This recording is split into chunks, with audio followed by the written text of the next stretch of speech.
Hello mga KJ, for today's video nga pala, ipupunta na ako sa grocery para bumili ng mga gulay sa pag-uwi ko. Nagsimulan na ako magluto sa gulay, lahat ng bili ko dyan. Tapos ayan, yung kalabasa, slice ko ng paliit lang para daling maluto. Kasi puro na lang kami noodles, ganun. Tapos isipan kong ibahin din ang ulam namin ngayon. Ito palang ginamit ko pagluto, ito lang sa kalabasa at sa cabbage. Di ko na pala ipinakita yung cabbage.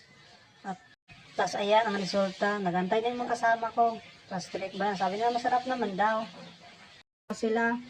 Tapos ayan, pagkatapos naligo, kumain na rin kami, saluhan. Tapos ipinagdasal ko pa yung kasama ko para biyayaan kami ng Panginoong Diyos.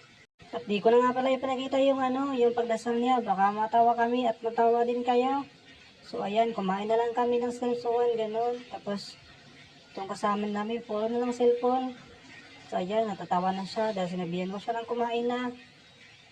Nga pala, may gusto magpa-shoutout. Shoutout kay John Dansalan. At sa mga followers ko dyan, thank you. Sa mga viewers ko,